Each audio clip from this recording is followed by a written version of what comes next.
Svečanom prisegom troje novih županijskih vijećnika započela je današnja druga sjednica Županijske skupštine Varaždinske županije, koje se odazvalo 38 od ukupno 41 vijećnika. Svoje su mandate u mirovanje stavili Natalija Martinčević iz redova Reformista, koji je u skupštini zamijenio Kristijan Hublin, Mirjana Jambriško iz redova HDZ-a koju će mijenjati Vesna Keškić, dok će umjesto SDP-ovog Marija Habeka u skupštini biti Luka Zrinski.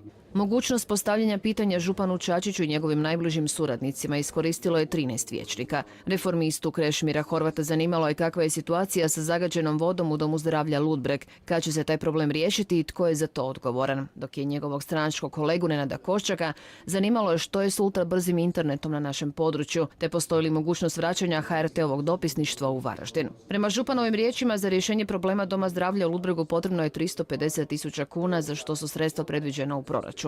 Vezano uz internet, Čačić je rekao kako je umjesto ranije planiranog uvođenja od 100 megabita prihvaćeno smanjenje na samo 30 megabita, što je tehnološko samoubojstvo i da se to mora riješiti što prije, jednako kao i povratak HRT-a u Varaždin, za koji je već pronađen i osiguran prostor gotovo u samom centru grada. Marijan Dominko iz Živog zida pitao je zašto se proračun za ovu godinu nadovezuje na onaj iz prošle godine, iza kojeg stoji bivši župan Štromar, dok je HSLS-ov Tomica Čukli pitao mogu li se objekti u vlasništvu specijalne bolnice Varaždinske Toplice, a koji nisu u funkciji, dati na slobodno tržište zainteresiranim ulagačima. Zlatana Mošmondora iz HNS-a zanimalo je da li je Natalija Martinčević zaposlena u Azriji kada stigne obavljati svoj posao tamo s obzirom na sve konferencije i primanja kojima je nazočna. Čačić mu je odgovorio kako je Martinčević zadužena za koordinaciju Azre i županija, a koliko je uspješna u tome pokazuju i rezultati koji su lako mjerljivi. Karmen Emeršić iz HNS-a i Darka Markovića iz HSS-a zanimalo je postoji li mogućnost konačne realizacije Podravske brze ceste. Napravit ćemo sve da uđemo u prostor novca namijenjenih za prometnice. Projekt ćemo probati realizirati u suradnji s Bjelovarsko-bilogorskom, ali i ostalim sjevernim županijama kojima je ta prometnica od velikog značaja, odgovorio je župan. Dubravku Biberđić iz SDP-a zanimalo je kakva je situacija s dugom vlade prema Varaždinskoj županiji za projekt javno-privatnog partnerstva.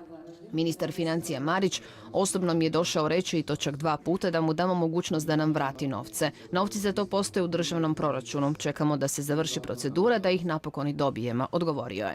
HSS-ova Nina Begićević-Ređi popitala je što je s uredom Varaždinske županije u Minhenu, dok je SDP-ov Hrvoje Kovač župana pitao ima li Varaždinska županija strategiju zaštite od poplava i kada će se riješiti problem potoka Bujičara koji su i uslijed ove kiše uzrokovali brojne probleme. Može li se to riješiti kod Hrvatskih voda, čijim je zamjenikom predsjednika upravnog vijeća nedavno imenovan upravo varaždinski župan. Na puno smo mjesta kao država zakazali, a u ovom segmentu nismo napravili ništa.